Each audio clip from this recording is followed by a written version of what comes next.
Bismillahirrahmanirrahim. Assalamualaikum warahmatullahi wabarakatuh. Alhamdulillahirabbil alamin wa bihi nasta'in wa ala umuri dunya waddin wa ala alihi wa sahbihi ajmain amma ba'du. Pertama-tama dan yang paling utama, marilah kita panjatkan puja dan puji kehadirat Allah Subhanahu wa taala yang mana atas fasilitas iman dan Islamnya kita semua bisa berkumpul di tempat yang insya Allah muliakan. Salawat beserta salam semoga selamanya tetap tercurah limpahkan kepada Nabi kita yakni Kanjeng Nabi Muhammad Sallallahu Alaihi Wasallam, serta kepada para keluarganya, para sahabatnya, para tabiin tabiatnya, mudah-mudahan sampai kepada kita selaku umatnya. Amin amin ya Allah ya robbal alamin. Perkenalkan, kita dari kelompok 5 yang beranggotakan 4 orang. Izin memperkenalkan diri. Perkenalkan, nama saya Siti Rahmawati. Di sebelah saya ada saudara Randy. Di sebelah saya ada saudara Lutfiah Gina Musnina. Dan di sebelah saya lagi ada Santi Nuraini.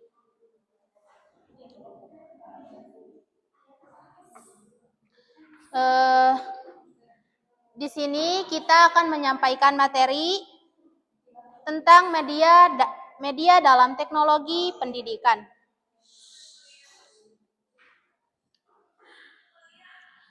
Pembahasan pertama akan dibawakan oleh saya sendiri, yaitu tentang pengertian media. Nah, kalian pasti sudah tahu apa itu pengertian media. Nah, media di sini berasal dari bahasa Latin, yaitu medius, yang berarti tengah, perantara, atau penghubung.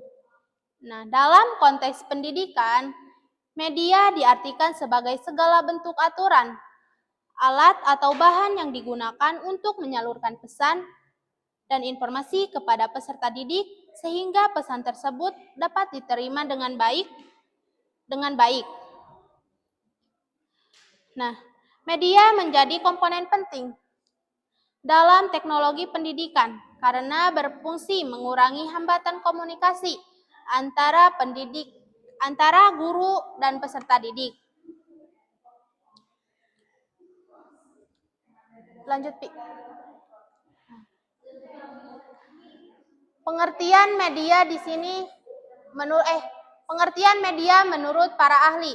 Di sini ada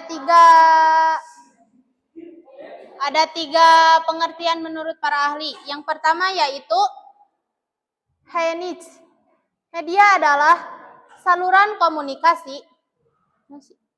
Media adalah saluran komunikasi yang digunakan untuk menyalurkan pesan dalam proses pembelajaran. Yang kedua yaitu menurut Gerlach. Menurut Gerlach, media adalah segala bentuk saluran yang dapat digunakan untuk menyampaikan pesan dan informasi. Yang ketiga yaitu media menurut Rashad. Media menurut Rashad ialah suatu alat yang secara fisik digunakan untuk menyampaikan isi materi ajar seperti buku, video, gambar, atau komputer. Secara konseptual, media dalam teknologi pendidikan memiliki beberapa fungsi utama. Yang pertama yaitu sebagai saluran komunikasi antara pendidik dan peserta didik. Yang kedua yaitu sebagai penguat yang dapat memperjelas informasi. Yang ketiga yaitu sebagai alat internalisasi pengetahuan karena media membantu peserta didik memahami materi yang abstrak atau kompleks. Yang keempat yaitu sebagai sarana pengalaman belajar baik langsung maupun tidak langsung. Selanjutnya yaitu media sebagai alat bantu pembelajaran. Dalam proses pembelajaran, media berfungsi sebagai alat bantu yang digunakan oleh pendidik untuk mempermudah penyampaian materi dan meningkatkan pemahaman peserta didik. Nah, secara pedagogis, media sebagai alat bantu pembelajaran untuk membantu mengatasi keterbatasan komunikasi antara guru dan peserta didik. Penyampaian materi yang hanya bersifat verbal seringkali menimbulkan masalah seperti verbalisme, kejenuhan, serta rendahnya retensi belajar. Peran media sebagai alat bantu pembelajaran dapat dijelaskan melalui beberapa fungsi. Di antaranya yaitu yang pertama, memperjelas penyampaian materi. Nah, di sini media membantu mengubah konsep yang abstrak menjadi menjadi representasi visual atau audio yang lebih konkret. Misalnya seperti fenomena ilmiah yang sulit diamati secara langsung dapat dijelaskan melalui video, animasi, atau model 3D. Yang kedua yaitu menarik dan mempertahankan perhatian siswa. Di sini penggunaan gambar, video, animasi, atau presentasi multimedia mampu menarik perhatian sehingga siswa lebih fokus mengikuti pelajaran. Hal ini sangat penting, terutama pada peserta didik di usia sekolah dasar dan menengah yang membutuhkan rangsangan visual. Selanjutnya yaitu mengatasi keterbatasan indera, waktu, dan ruang. Di sini, media memungkinkan peserta didik melihat objek yang tertentu besar, misalnya seperti tata surya, dan yang terlalu kecil seperti struktur sel, atau terlalu jauh seperti budaya negara lain, melalui gambar, video, atau simulasi. Yang selanjutnya yaitu meningkatkan kualitas komunikasi pembelajaran. Media dapat memperkaya bentuk komunikasi dari satu arah menjadi dua arah, bahkan interaktif, terutama pada penggunaan media digital, seperti aplikasi pembelajaran multimedia interaktif. Yang selanjutnya yaitu mempermudah guru dalam menyampaikan informasi. Selain mempermudah siswa, media juga sangat membantu guru dalam menjelaskan materi yang kompleks. Dengan media, guru tidak perlu menjelaskan terlalu panjang secara verbal dan dapat menghambat waktu pembelajaran. Selanjutnya yaitu meningkatkan motivasi pembelajaran. Di sini, media yang menarik dapat membangkitkan minat belajar siswa atau rasa ingin tahu dan motivasi intrinsik peserta didik. Media seperti video inspiratif, simulasi, game edukasi, dan multimedia interaktif sangat efektif dalam hal ini. Poin terakhir yaitu membantu pembelajaran berpusat pada siswa. Dengan media, pembelajaran dapat bergerak dari metode ceramah tradisional menuju pembelajaran yang aktif dan konstruktif. Siswa dapat berinteraksi dengan media, melakukan eksplorasi, mencoba simulasi, atau melakukan aktivitas sendiri. Jika dilihat dari perspektif teknologi pendidikan, media sebagai alat bantu bukan hanya alat fisik saja, tetapi media bagian dari sistem komunikasi pembelajaran. Integrasi media dalam pembelajaran merupakan bentuk pemanfaatan teknologi, menciptakan pengalaman belajar yang lebih kaya, efisien, dan mudah dipahami. Sekian materi yang dapat saya sampaikan. Dilanjut pembahasan selanjutnya oleh rekan saya, yaitu saudari Santi. Kepadanya saya persilakan.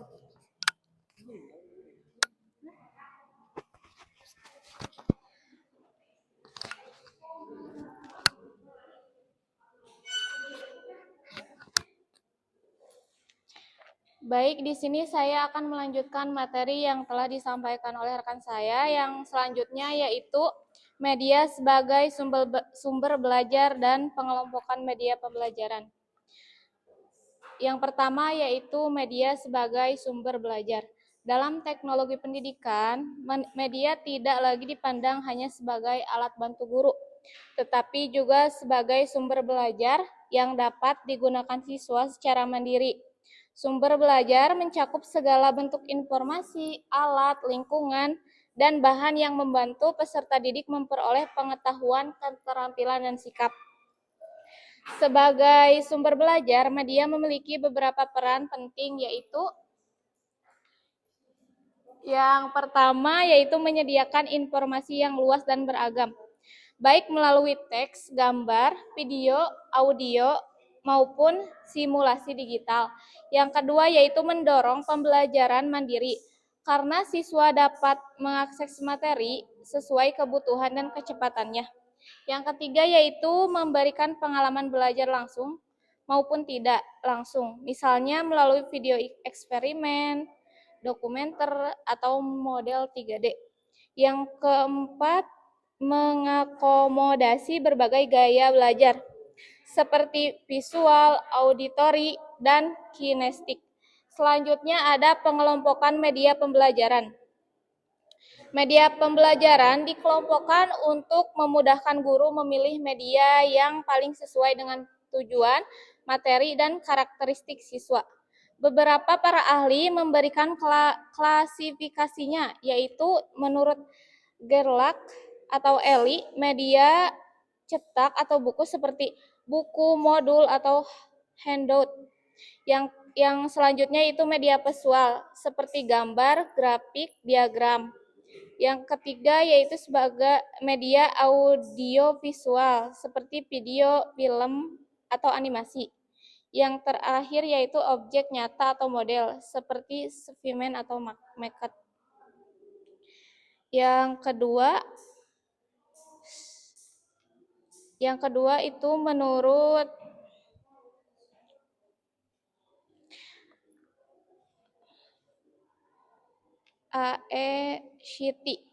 AECT mengelompokkan media berdasarkan teknologi yang digunakan, yaitu sebagai media cetak, media berbasis audio, media berbasis visual, media berbasis komputer, atau media multimedia dan jaringan. Yang ketiga, pengelompokan menurut Smaldino. Smaldino membagi media menjadi seperti teks, audio, visual, video, atau guru, narasumber, atau tutor. Pengelompokan ini juga menekankan bahwa media tidak terbatas pada alat, tapi juga mencakup manusia sebagai sumber informasi. Sekian materi saya, akan dilanjutkan oleh rekan saya.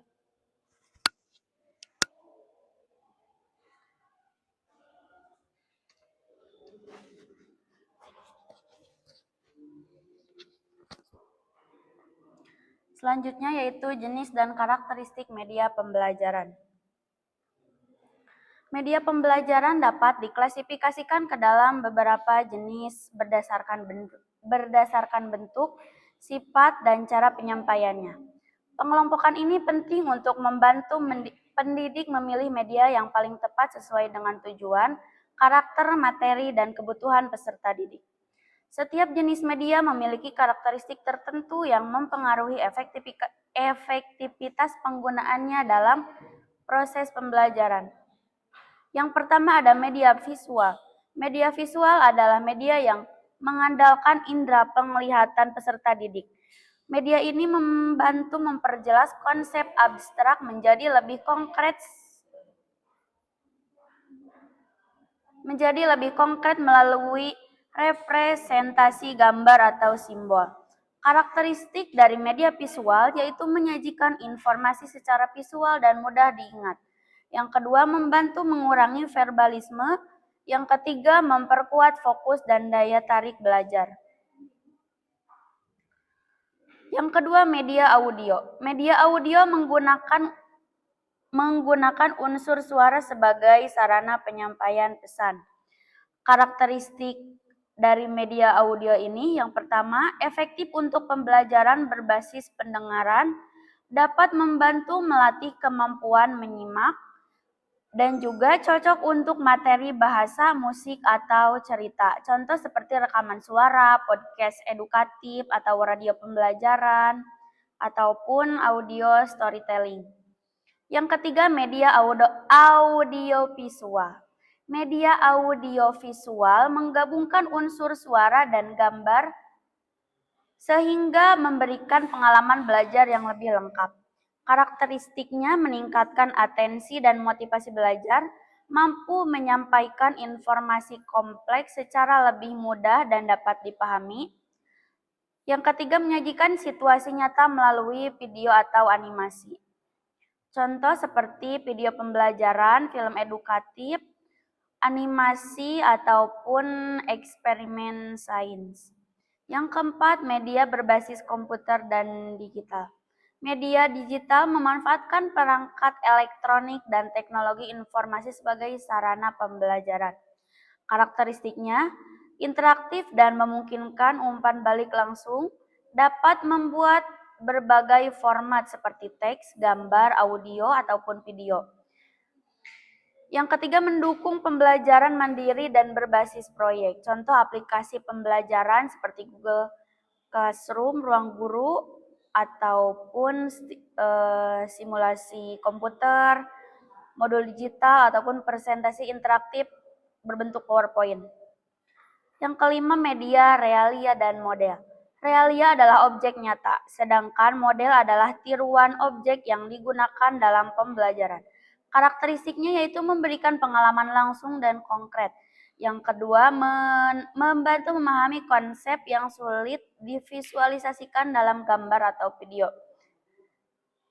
Selanjutnya, sangat efektif untuk pembelajaran sains, teknik, dan keterampilan praktik. Contoh, tanaman asli untuk pelajaran biologi, ataupun globe, miniatur jembatan, alat praktik laboratorium. Sekian, kemudian dilanjutkan oleh Saudara Randy.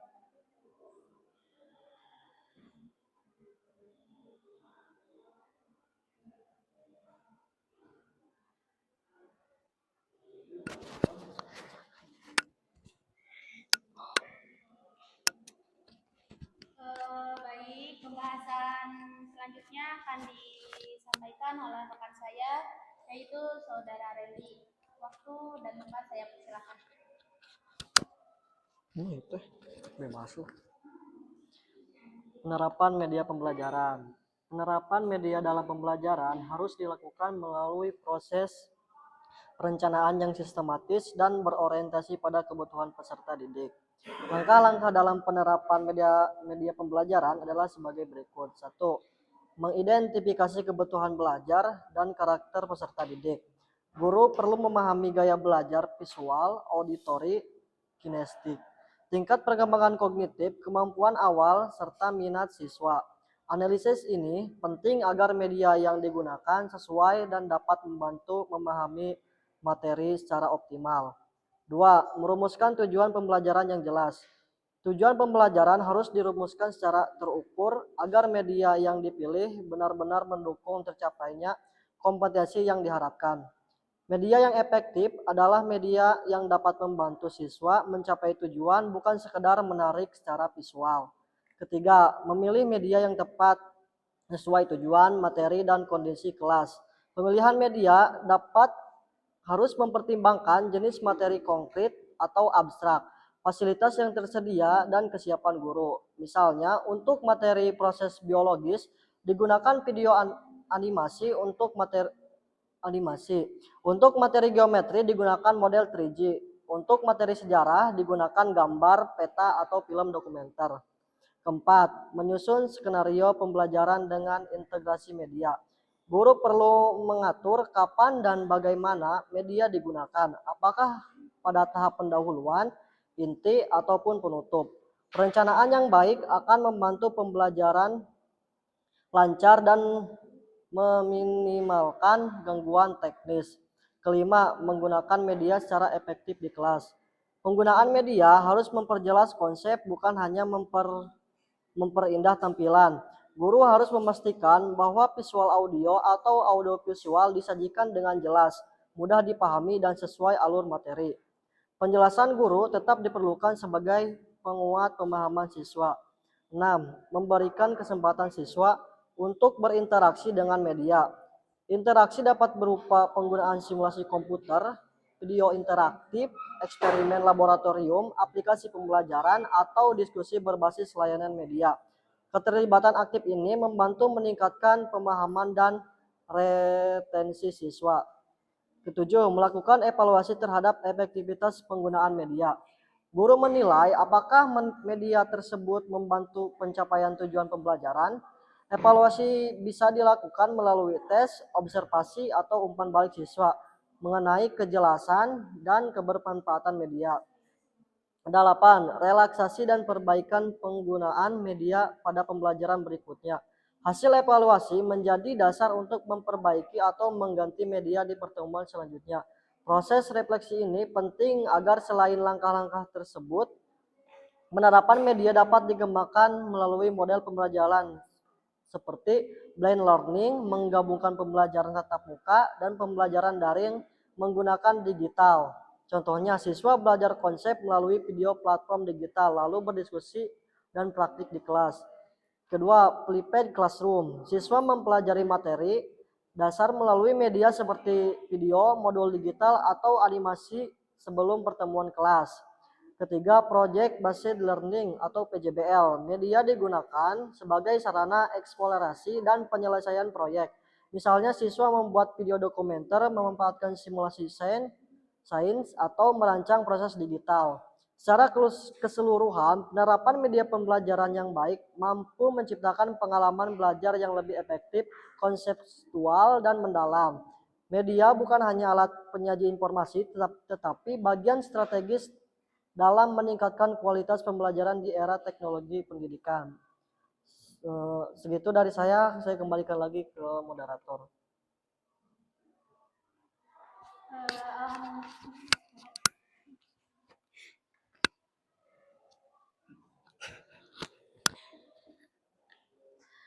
Alhamdulillah, pembahasan dari kelompok kita sudah selesai. Dilanjut dengan sesi tanya jawab. Barangkali dari audiens semua ada yang mau ditanyakan kepada kelompok kita.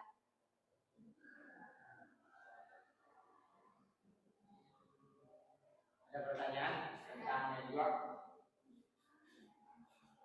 Tidak ada. Kalau tidak ada, Sudah pada paham? ada pertanyaan? Tidak ada. Kang Hilman Abdul gimana? Kang Hilman, kalau media apa? Alat. Rizky Abdul Fattah, Daniel,